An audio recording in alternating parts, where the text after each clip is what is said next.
A king may move a man, a father may claim a son, but remember that even those who move you be kings or men of power, your soul is in your keeping alone. When you stand before God, you cannot say, "But I was told by others to do thus," or that virtue was not convenient at the time. This will not suffice. King Baldwin says these lines in the film Kingdom of Heaven, and they encourage us to be virtuous. But why should we bother being virtuous, and how do we do it? The Sinner's Guide by Venerable Louis of Granada, a 16th century Dominican friar, is an awesome but not often talked about piece of writing. Saint Teresa of Avila once said that the book converted over 1 million souls in her day, and Saint John of the Cross, Saint Francis de Sales, and Saint Vincent de Paul all counted it as one of their favorite spiritual books. The book itself can be divided into 4 main sections, respectively: the motives to practice virtue, the privileges of practicing virtue, the obstacles to virtue and their remedies, and the duties and virtues for Christian living. The work is literally a guide for sinners. It is a roadmap for living a virtuous life, an instruction manual for your own daily sanctification. Interestingly, the Venerable Louis first wants to show you why the virtuous life is worth living before he explains how to do it. I initially thought I would cover the first section in this video, but each chapter is so dense with ideas that I've decided to focus in on only the first chapter. I am reading the book daily myself, and I'd love to share more insights with all of you because I find it very helpful and I think you will too. So if you do watch this video and want me to continue with the next chapter, please do let me know in the comments, as I'm relying on your feedback, as these can take quite a bit of time to put together. Now that all the formalities are out of the way, let's get started.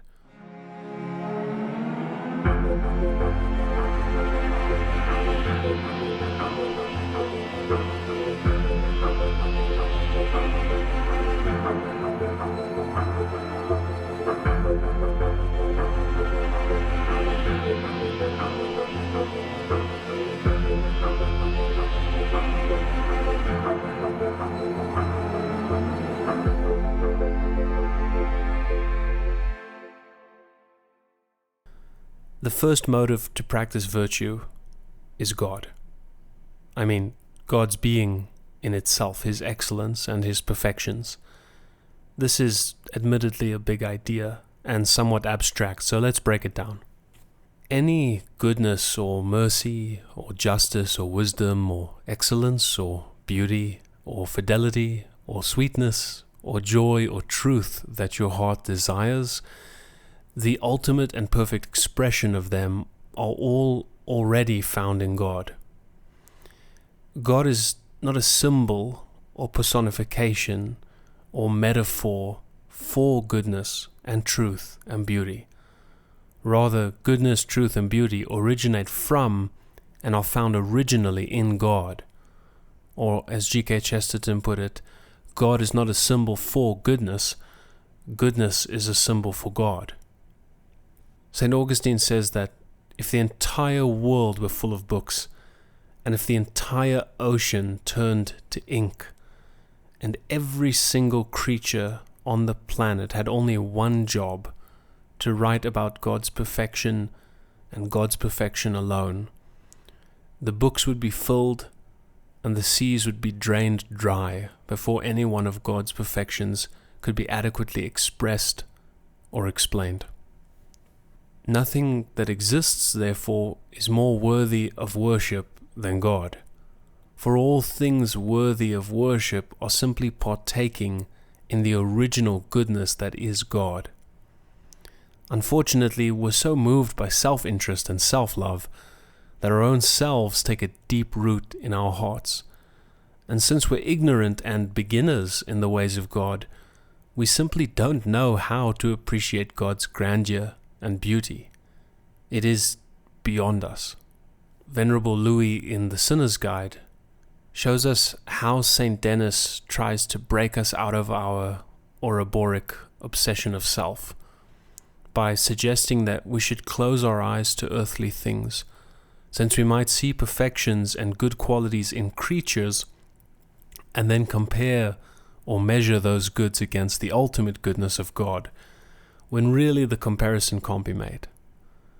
Instead, we need to imagine a substance above all substances, a being above all beings, a beauty so great that all earthly beauty seems deformed in comparison, a light so great that all earthly light in comparison seems like darkness. Every created thing has a beginning and an end, but God has neither. We depend on something to bring us into existence, namely our parents. God doesn't depend on anything. Rather, everything depends on Him. We change, He doesn't. We can improve, but God can't increase in perfection, since He already contains all perfection within Himself. He contains all knowledge and all riches. He does not lack anything. Creatures are distinct from each other in various ways, but God's purity requires no distinctions. His being is His essence is power, His power is will is understanding, His understanding His being His wisdom His justice, and His justice His mercy.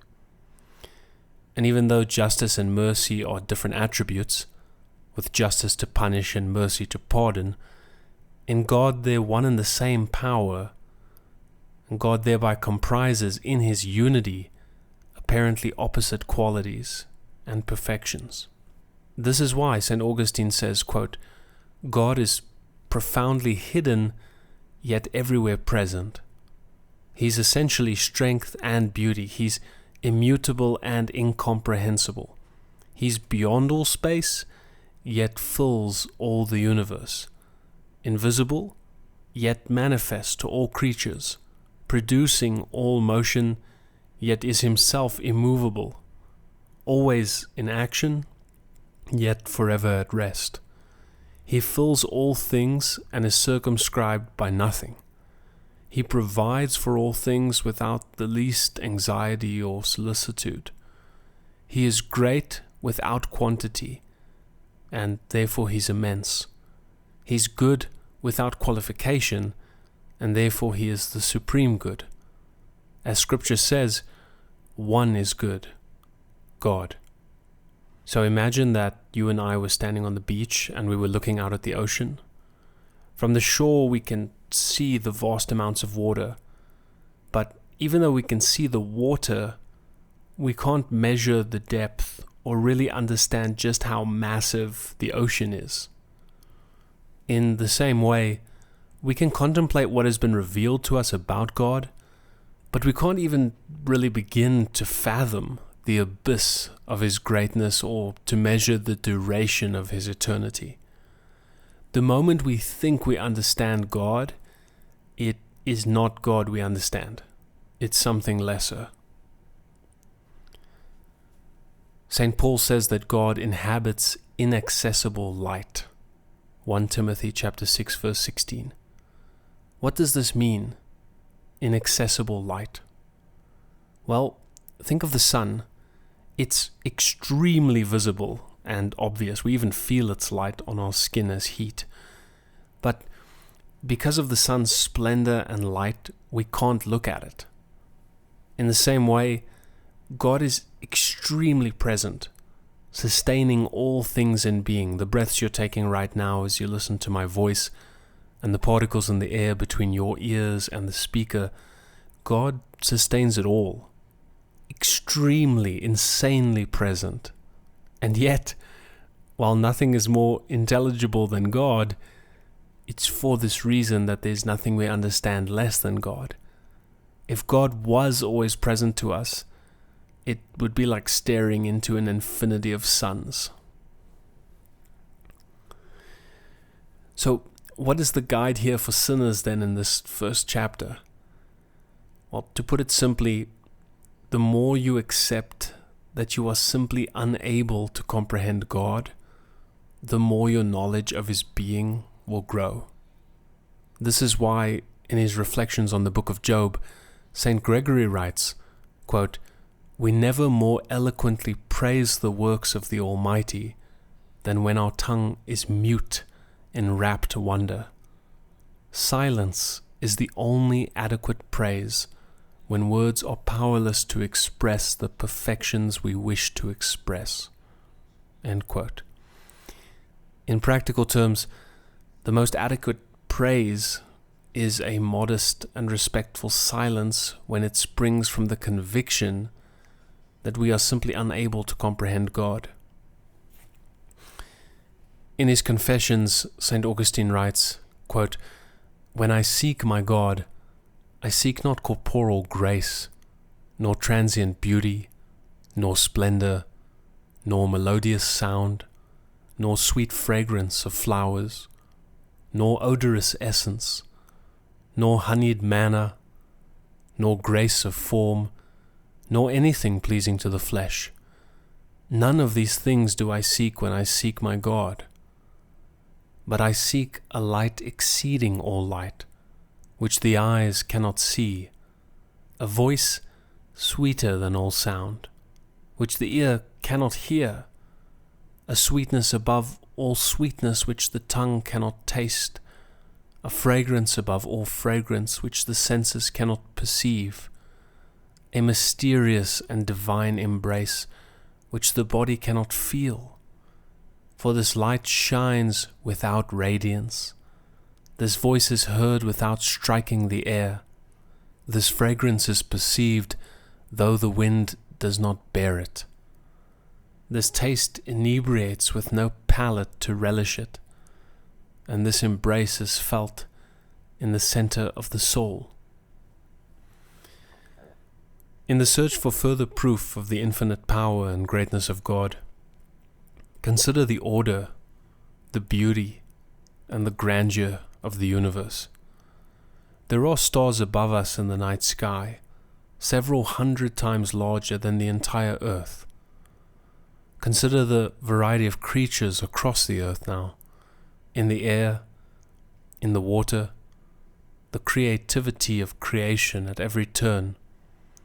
Consider the colors and the tastes. Consider the vast mountains and chasms the size of planets that sit on distant moons we will never reach. And then contemplate that this vast and majestic universe was created by God in a single instant. From nothing. From nothing, He drew being, without matter or element, without instrument or model, unlimited by time or space. He created the whole world and all that is contained therein by a single act of His will. And He could just as easily have created millions of worlds greater, more beautiful, and more populous than ours, and could just as easily reduce them all to nothing.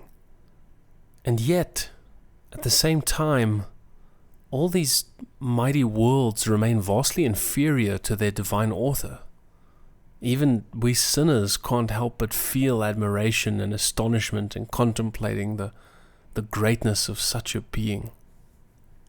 So, we're starting to get a glimpse of just how incredible God's perfections are.